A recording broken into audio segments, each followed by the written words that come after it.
नमस्कार। Dhirendra पुंडी news point में आप सभी का एक बार फिर से स्वागत है। मेरे साथ हैं मेरे सीनियर ओंकार चौधरी सर। ओंकार सर नमस्कार, आपका बहुत बहुत स्वागत है। आपको भी और दर्शकों को नमस्कार।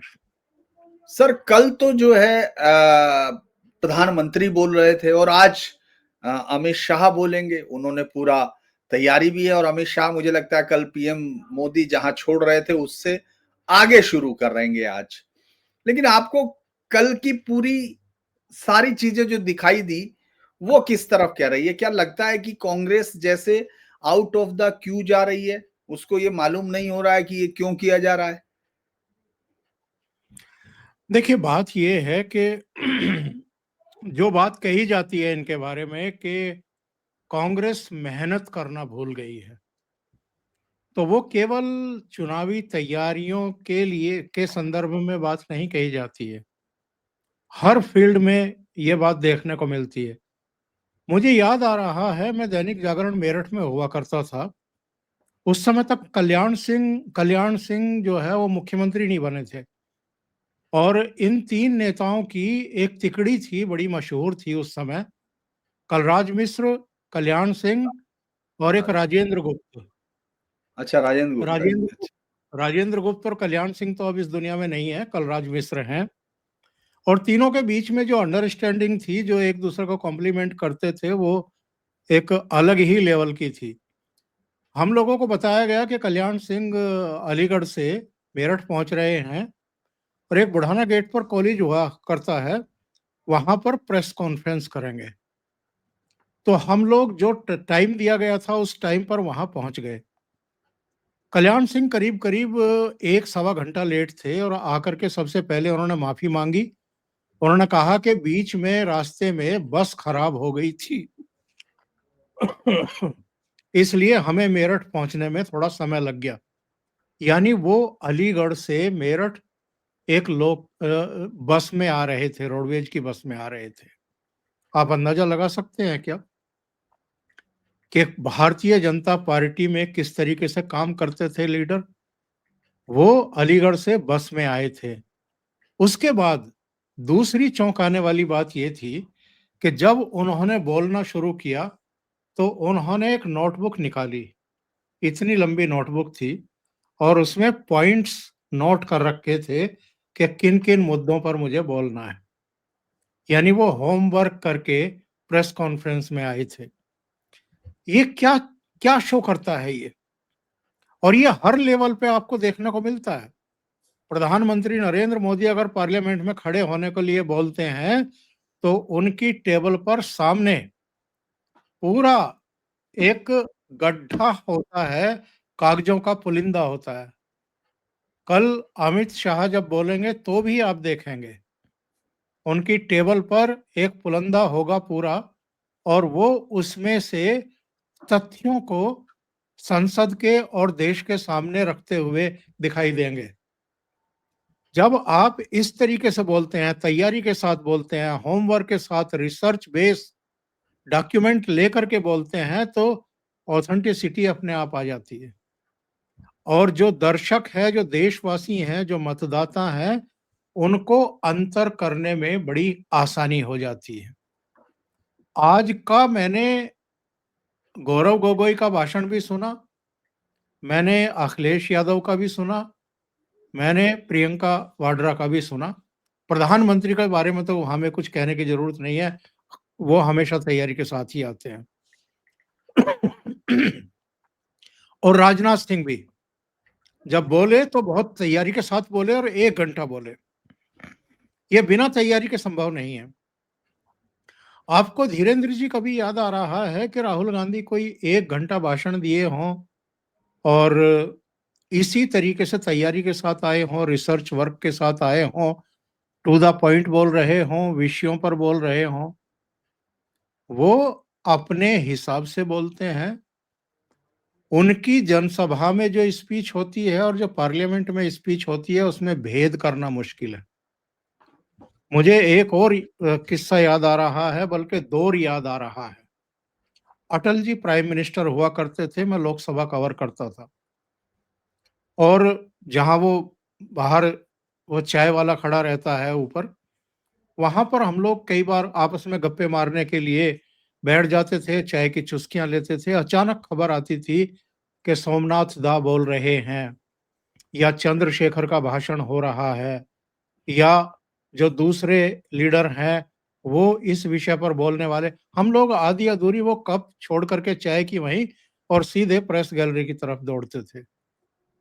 आज क्या कोई एक भी विपक्ष का नेता है जिसका भाषण सुनने के लिए प्रेस के लोग अपनी चाय छोड़ करके और वहां से दौड़ेंगे प्रेस गैलरी के लिए कि चलो सुनते हैं क्या बोल रहे हैं? क्योंकि कोई तैयारी के साथ नहीं आता है। राहुल गांधी की सबसे बड़ी दिक्कत ही ये है,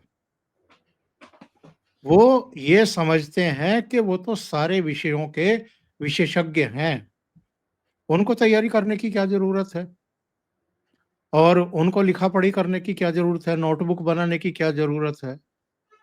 उनके परिवार में तो 3-3 प्रधानमंत्री हुए हैं जिनके लिए नोट तैयार करने के लिए पूरी एक रिसर्च टीम हुआ करती थी। तो भई आप विपक्ष में हैं तो आपको उससे भी ज़्यादा चौकस, उससे भी ज़्यादा योग्य एक रिसर्च टीम की ज़रूरत है, जो विषयों की पहचान भी करे, इसके अलावा आपको सॉलिड पॉइंट भी नोट करके दे, जिस पर सत्तारूढ़ दल को आप घेर सकें।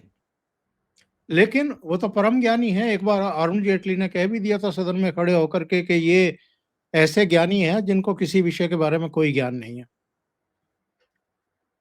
तो प्रियंका गांधी वाड्रा अगर आगे आ रही हैं तो मुझे लगता है क्योंकि मैं कांग्रेस पार्टी कवर भी करता रहा हूं अमर उजाला में, और कई साल तक मैंने कवर किए है अरविंद के बाद। वहां की रीति नीति से भी मैं परिचित हूं। यही मेरा अगला सवाल है जिसका जवाब आप दे रहे हैं। नहीं, मुझे लगता है कि ये परिवार का फैसला था। पार्टी में तो किसी की औकात नहीं है कि वो राहुल गांधी को दिशा निर्देश दे सके। ये पार्टी का फैसला था कि इस संवेदनशील विषय पर आप ना बोलें तो बेहतर होगा, क्योंकि राहुल गांधी अगर बोलते तो रायता और बिखरता, नेहरू पर विवाद और खड़े होते। और मैं नो डाउट, मुझे कांग्रेस वैचारिक तौर पर समझ में नहीं आती है और अच्छी भी नहीं लगती है। आज का, कल का प्रियंका गांधी वाड्रा का जो भाषण था, अगर आप कॉन्फिडेंस लेवल देखें उनका, या अगर विपक्ष की तरफ से कोई अटैक भी हो रहे थे, टोका टाकी भी हो रही थी, तो उनके चेहरे पर जो क्षणिक मुस्कान आ रही थी और फिर वो बोलना शुरू कर रही थी, वो देखें तो वो राहुल गांधी से ज्यादा मैच्योर दिखाई दिए हैं। जी, वो ये राहुल गांधी से ज्यादा मैच्योर दिखाई दी हैं, और उन्होंने अपना धैर्य, अपना संयम नहीं खोया, होशो हवास में रही। और उनके कल के भाषण से उनके विरोधी, इस परिवार के विरोधी भी ये स्वीकार करेंगे कि कम से कम प्रियंका गांधी वाड्रा एक ऐसी सदस्य है इस परिवार की कि जिस पर उम्मीदें टिकती होंगी कांग्रेसियों की। राहुल गांधी ने सबको निराश किया है, सबको हताश किया है। इनके प्रवक्ता भी अब राहुल गांधी का बचाव करते हैं, मजबूरी में करते हैं, मन मार करके करते हैं। लेकिन राहुल गांधी एक के बाद एक लगातार गलतियां करते जा रहे हैं, कोई तैयारी नहीं करते हैं। पिछले 9-10 साल से वही अडानी अंबानी यही सब सुन रहे हैं। सब सुन सुन करके सबके कान पक गए हैं, सब थक चुके हैं। ना तो उनको विषयों को रखना आता है, ना वो विषयों की तैयारी करते हैं, और यही वजह है कि लोगों को कन्विंस नहीं कर पा रहे हैं। जो आप लीडर के तौर पर मुद्दे देश के सामने रखना चाहते हैं, उन मुद्दों को, अगर जिनके लिए आप वो मुद्दे उठा रहे हैं, उन तक आप पहुंचा नहीं पा रहे हैं, उनको अगर ऐसा नहीं लग रहा है कि आप कम्युनिकेट कर पा रहे हैं, तो आपकी सारी मेहनत बेकार है। एक तो वो मेहनत नहीं करते हैं, दूसरे कभी-कभार बोलते हैं, तो उनका कम्युनिकेशन का तरीका इतना बकवास है कि कोई ये नहीं कहता है कि जो वो बोल रहे थे वो हमने ग्रहण कर लिया है। वो अब अपच होता जा रहा है और ये कांग्रेस की सबसे बड़ी समस्या है।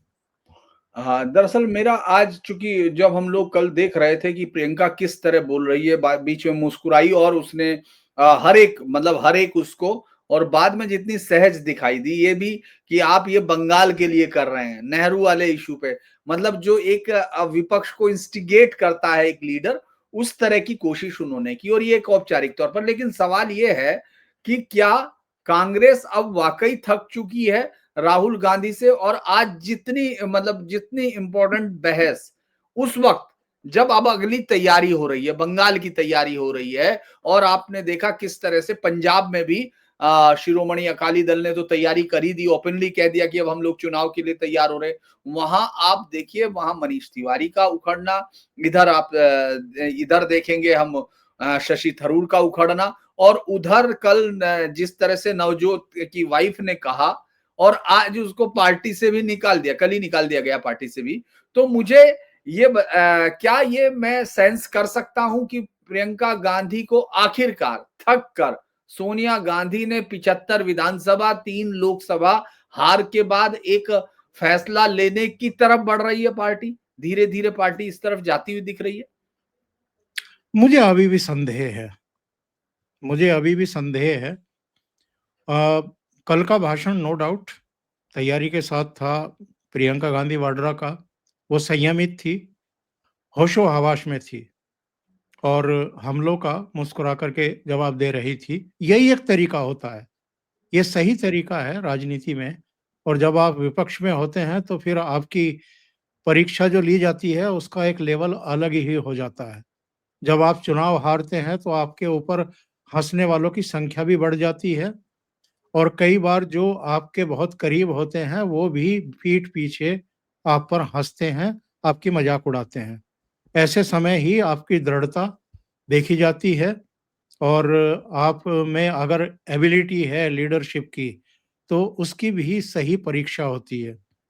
तो उस उन मानदंडों पर मैं तो पहले से कहता रहा हूँ, बहुत सारे लोग जो कांग्रेस कवर करते रहे वो भी ये बात कहते रहे हैं कि राहुल गांधी के मुकाबले प्रियंका वाड्रा ज्यादा मैच्योर दिखाई देती हैं, ज्यादा जुझारू दिखाई देती हैं। जब ये उत्तर प्रदेश में 2022 का चुनाव लड़ रही थी, पूरा उत्तर प्रदेश इन्हीं के हवाले कर दिया गया था। उसमें करीब 40% महिलाओं को टिकट देने का एक दांव भी इन्होंने खेला था। लड़की हूं, लड़ सकती हूं, एक नारा भी इन्होंने उछाला था। ये अलग बात है कि कांग्रेस सबसे बुरा नतीजा लेकर के आई थी, केवल 2-2.5% वोट शेयर पर अटक गई थी और 2 एमएलए जीत करके आए थे। लेकिन कुछ अलग तो करने की कोशिश की थी ना प्रियंका गांधी वाड्रा ने, कुछ अलग तो करने की कोशिश की थी। राहुल गांधी की मुसीबत सबसे बड़ी ये है कि वो परिवार को भी बता करके कहीं जाते हैं कि नहीं जाते हैं, विश्वास के साथ कोई कुछ नहीं कह सकता। वो 2014 से सत्ता से बाहर हैं। 2014 तक तो सत्ता में थे। कहने को मनमोहन सिंह प्रधानमंत्री थे लेकिन सत्ता की सारी बागडोर तो माँ बेटा के हाथ में ही थी। तो तब से लेकर के अब तक उन्होंने शायद एक बार भी सिंसियरिटी का परिचय नहीं दिया है, गंभीरता का परिचय नहीं दिया है, परिपक्वता का परिचय नहीं दिया है। आप बिहार में जाते हैं, 16-17 दिन लगाते हैं, जो मुद्दे आपने उठाए वो लोगों के गले उतरे कि नहीं उतरे उसको भी छोड़ देते हैं। लेकिन आप 15, 16, 17 दिन आप वहाँ घूमते हैं, आप रोड शो करते हैं, पब्लिक से संवाद करते हैं, लोहा गर्म करते हैं और फिर लोहे पर चोट मारना भूल जाते हैं। उसको ऐसे ही छोड़ करके या उसको पानी में डाल करके और आप कहीं अज्ञातवास में निकल जाते हैं। तो आपने लोहा अगर गर्म किया है और उसको आप टेव ही नहीं दे रहे हैं, चोट ही नहीं मार रहे उसके ऊपर, तो फिर तो वो ठंडा हो जाएगा, वो पहले से भी ज़्यादा ठंडा हो जाएगा, उसमें उसका कोई मतलब नहीं होता है। उसके बाद इनकी लैटिन अमेरिका के 3 देशों की यात्रा, फिर 10-12 दिन कहाँ रहे किसी को पता नहीं। तो ये जो नॉन सीरियस राजनीति है कि कुछ दिनों के लिए कहीं दिखाई दिखाई दे जाओ और उसके बाद अदृश्य हो जाओ। दूसरी तरफ कैसी लीडरशिप है, जो पिछले 25 साल से या तो मुख्यमंत्री है या प्रधानमंत्री है और एक दिन जिस आदमी ने कसम खाने को भी छुट्टी नहीं ली है। हारी होगी, बीमारी होगी, बुखार होगा, जुकाम होगा, खांसी होगी, पता ही नहीं चलता है और हर समय वो आदमी दिखाई देता है। रोजाना किसी नए कार्यक्रम में, रोजाना नहीं नए भाषण देते हैं, दिखाई देते हैं। तो आपको अगर उनको जीतना है, उनसे बड़ी लकीर खींचनी पड़ेगी आपको। उनसे ज़्यादा अ, समझदारी के साथ निपटना होगा। आप उनको गालियाँ दे कर के या उनकी छवि खराब करने के लिए प्रवक्ताओं की फौज खड़ी करके या पवन खेड़ा जैसों को खड़ा करके आप नरेंद्र मोदी से नहीं जीत सकते। उनकी जो लोकप्रियता का स्तर है वो पूरी दुनिया समझती है। ये ही नहीं समझ पा रहे हैं या समझ करके नासमझ बनने का पाखंड कर रहे हैं। तो ऐसे आप नहीं जीत सकते। जो आपका मूल सवाल था कि क्या प्रियंका गांधी वाड्रा की तरफ सोनिया गांधी ने सोचना शुरू किया है? मुझे लगता है कि नहीं, अभी नहीं। अभी शायद 100 की संख्या हो जाए, उसके बाद सोचेंगी वो कि क्या करना है, क्या नहीं करना है। और मुझे लगता है कि सोनिया गांधी, राहुल गांधी की तरफ से अगर कोई प्रस्ताव आता है, मुझे लगता नहीं कि वो प्रस्ताव भी आएगा कि वो पीछे हटना चाहते हैं 5 साल के लिए, 7 साल के लिए और दूसरी लीडरशिप को आगे लेकर के देखो, भले ही वो उनकी बहन है। लगता नहीं कि राहुल गांधी का जो कैरेक्टर है, ये मौका तब तो मिल सकता है प्रियंका गांधी वाड्रा को, जब अदालतों में जो मामला चल रहा है नेशनल हेराल्ड का, इसमें कोई फैसला आ जाए और जो एक आपराधिक मामला भी, आर्थिक अपराध का मामला भी ईओडब्ल्यू ने दर्ज कर लिया है, उसमें भी चार्जशीट आप आकर के और इसमें कोई सजा हो जाए और ऊपर तक की अदालत उस सजा को बहाल रख के ये दोनों अगर कुछ समय के लिए ही सही अंदर चले जाएं, तब तो प्रियंका वाड्रा को मौका मिल सकता है लीडरशिप को। उससे पहले लगता नहीं कि मौका इस तरीके से दिया जाएगा, राहुल गांधी को पीछे करके प्रियंका वाड्रा को आगे लगाया जाएगा। क्योंकि एक-एक करके जिसका चर्चा आपने भी किया है, कांग्रेस में जो संभावनाशील एक लीडरशिप दिखाई दे रही थी, वो एक-एक करके राहुल गांधी का इस परिवार का साथ छोड़ कर के निकल चुके हैं। उनमें ज्योतिरादित्य सिंधिया भी थे, जो इनकी किचन कोठरी के सदस्य हुआ करते थे, आरपीएन सिंह हुआ करते थे, सुस्मिता देव होती थी, इसके अलावा अशोक तंवर थे, जितिन प्रसाद थे। ये इतने सारे लोग तो ऑलरेडी निकल चुके। गुलाम नबी आज़ाद तो खैर बहुत ही सीनियर आदमी थे। वो संजय गांधी के साथ काम कर चुके, इंदिरा गांधी के साथ काम कर चुके, पीवी नरसिम्हा राव के साथ काम कर चुके, वो राजीव गांधी के साथ, इसके बाद मनमोहन सिंह के साथ, चचा केसरी के बहुत करीबी हुआ करते थे। ऐसे-ऐसे लीडर्स को आप रोक नहीं पाए, सम्मान नहीं दे पाए, तो आप क्या ही खाक राजनीति करेंगे। तो अब जैसे पंजाब का था कि भाई इनके पास एक लड़ाई है, चूंकि वहां बीजेपी कमजोर है, शिरोमणि अकाली दल का कोई वो नहीं है, तो आम आदमी पार्टी के सामने अपने आप को ये बहुत मजबूत मान रहे थे। अभी ये जो 500 करोड़ वाला आरोप लगा, फिर आरोप के बाद है, और इसी तरह से फिर हम लोग दूसरे राज्यों में भी देख रहे हैं कि अभी तक उनके जो जूतों में दाल बटना है वो बंद नहीं हो रहा। ये कोई इशारा देता है या फिर इसी तरह चलती रहेगी कांग्रेस की, कुछ लोग आ गए, कुछ लोग चले गए, क्योंकि अभी तक डीके शिव कुमार वाला मसला हल तो नहीं हुआ है। वो भले ही कुछ भी कहें, डीके शिव कुमार ने अपने कदम पीछे खींच लिए हों तो अलग हो सकते हैं, लेकिन अब क्या सिद्धू भी भागेंगे, फिर और भी चीजें, ये सब क्या दिखाती है? कांग्रेस और भारतीय जनता पार्टी की कार्यप्रणाली में और वर्किंग में भी और अनुशासन में भी जमीन आसमान का अंतर है। ये अब कहने को ही हाई कमान बचे हैं, एक्चुअल में इनके हाथ में कुछ नहीं है। ये किसी को चेंज भी नहीं कर सकते, किसी दूसरे को बना भी नहीं सकते। ये कांड पहले राजस्थान में हो चुका है। अशोक गहलोत ने हटने से मना कर दिया था और ये लोग चाहते थे, जो वादा भी किया गया था सचिन पायलट से, कि सचिन पायलट को कमान सौंप दी जाए, क्योंकि उन्हीं के नेतृत्व की वजह से राजस्थान में कांग्रेस जीत करके आई थी। पर आखिरी समय पर सोनिया गांधी ने अशोक गहलोत को मुख्यमंत्री बनवा दिया और उसके बाद राहुल गांधी चाहकर भी अशोक गहलोत को हटा नहीं पाए और जो वादा किया गया था सचिन पायलट को बना नहीं पाए। इसी तरह छत्तीसगढ़ में भूपेश बघेल को ये कह करके बनाया गया था कि 2.5 साल बाद, 3 साल बाद आपको कुर्सी खाली करनी है। टी सिंहदेव जो स्वास्थ्य मंत्री बनाए गए थे, उनको कमान सौंपनी है, लेकिन वहां भी नहीं हो पाया था। अलग-अलग जगहों पर ये खेल कांग्रेस में हुए हैं। अभी तेलंगाना से कोई खबर नहीं है, लेकिन वहां भी एक डिप्टी सीएम बना रखा है इन लोगों ने। ये एक्चुअल में सो कॉल्ड हाई कमान का एक बड़ा प्रिय खेल रहा है कांग्रेस में कि हर राज्य में 2-3 गुट बना दो, आपस में उनके सिर और सींग भिड़ते रहें और फिर सुलझाने का नाटक करते रहो। यहाँ से किसी ऑब्जर्वर को भेजो या जो प्रभारी महासचिव है उसकी ड्यूटी लगाओ।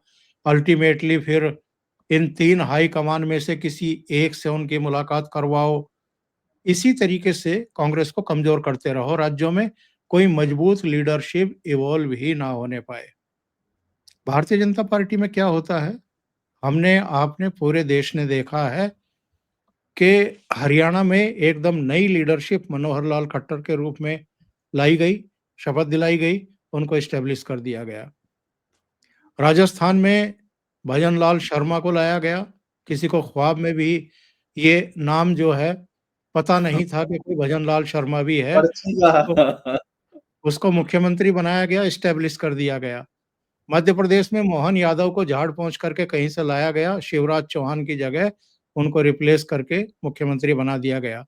इसी तरह छत्तीसगढ़ में हुआ, इसी तरह उड़ीसा में हुआ और जहां जरूरत समझी गई वहां 2-2 डिप्टी चीफ मिनिस्टर बना करके जातीय संतुलन भी साध लिया गया। गुजरात में कम से कम 2 बार ऐसा हो चुका है, एक बार उत्तराखंड में हो चुका है कि सारे घर के बदल दिए, मुख्यमंत्री भी बदल दिया, सारी कैबिनेट भी बदल दी, किसी ने चूं तक नहीं की। कांग्रेस में ऐसा संभव है क्या? कांग्रेस में इसलिए संभव नहीं है कि जिस चीज की चर्चा आप कर रहे थे कि पंजाब में 500 करोड़ का आरोप लगा दिया नवजोत कौर सिद्धू ने, तो जब मनमोहन सिंह प्रधानमंत्री थे 2004-2014 तक, तब क्या हो रहा था केंद्र में? उनकी नाक के नीचे हर दूसरे तीसरे महीने 1,76,000 करोड़, 1,82,000 करोड़, 1,00,000 करोड़ का ये घोटाला, 1,00,000 करोड़ का वो घोटाला, आदर्श सोसाइटी घोटाला, कॉमनवेल्थ गेम घोटाला, कितने घोटाले एक साथ उजागर हुए थे। तो कांग्रेस में ये खेल चलता रहा है, भ्रष्टाचारी वहां पर पल्लवित पुष्पित होते रहे हैं और नारायण राणे को कांग्रेस में लाया गया था महाराष्ट्र में, ये कहकर के आप इधर आ जाओ, आपको मुख्यमंत्री बना देंगे। मुख्यमंत्री नहीं बनाया गया। क्यों नहीं बनाया गया? शायद वो 500 करोड़ ना दे पाए हों। नवजोत सिंह सिद्धू की मिसेज ने कहा कि नहीं नहीं, हमसे तो नहीं मांगा गया, पर 500 करोड़ होते तो नवजोत सिद्धू जो है वो मुख्यमंत्री बन गए होते। इसका मतलब चरणजीत चन्नी ने 500 करोड़ दिए होंगे तब वो मुख्यमंत्री बने और कैप्टन अमरिंदर सिंह ने पुजापा चढ़ाने से इनकार कर दिया होगा, इसलिए वो मुख्यमंत्री पद से हटा दिए गए। तो इसका खंडन तो कैप्टन अमरिंदर सिंह या चरणजीत चन्नी या कांग्रेस का हाई कमान ही करेगा कि ऐसा नहीं था। केवल नवजोत कौर सिद्धू को पार्टी से निलंबित कर देने से ये जो आरोप लगे हैं ये धुल नहीं जाएंगे। इस पर तो टॉप लेवल से एक बयान आना चाहिए या नवजोत सिद्धू से या उनकी मिसेज से पूछा जाना चाहिए कि आपको, आपके पास क्या सबूत है कि आपने 500 करोड़ का आरोप लगाया। लेकिन इससे पता लगता है कि कांग्रेस के भीतर एक्चुअल में सब कुछ ठीक-ठाक नहीं चल रहा है। एक तो वो पुरानी कहावत है कि कंगाली में आटा गीला। तो जब इस तरह की नौबत आती है, जब पार्टी इस तरह हार रही होती है, जब आपकी लीडरशिप कमज़ोर पड़ती है या कमज़ोर दिखने लगती है, तो यही हालात पैदा होते हैं। जी, धन्यवाद। आप सर बहुत-बहुत जुड़े, लेकिन एक बात तो मैं ज़रूर कहूँगा कि इस समय कांग्रेस को देखना दिलचस्प होगा कि कहीं, क्योंकि इतनी लंबी हार, इतनी ज़्यादा परेशानियाँ और अभी कोई उम्मीद की किरण दूर तक नहीं है, क्योंकि वो बंगाल में कहीं नहीं होंगे। उनको कोई आसाम में गौरव गोगोई को बार-बार कोशिश कर रहे हैं कि वो एस्टेब्लिश हों, और इसके अलावा तमिलनाडु में वो पूछल्ले होंगे, उनके पास कोई ताकत नहीं होगी। ले-दे के उनको लगता है कि केरल एक ऐसी जगह है जहां वो सत्ता के लिए लड़ेंगे, क्योंकि असम में कह सकते हैं क्योंकि एक इनकम्बेंसी लेकिन दिख नहीं रहा, लेकिन फिर भी मुझे लगता है आने वाला टाइम जो है दिलचस्प होगा, कि क्योंकि बहुत लंबे समय तक कोई भी फौज ऐसे सेनापति के साथ रहना पसंद नहीं करती है जो लगातार हार और अपमान साथ देता हो। तो मुझे लगता है कि ये दिलचस्प होगा। ओंकार सर, आप जुड़े उसके लिए बहुत बहुत धन्यवाद। आपसे जी, फिर मुलाकात होगी। आपका दिन शुभ हो। नमस्कार। नमस्कार। बहुत धन्यवाद।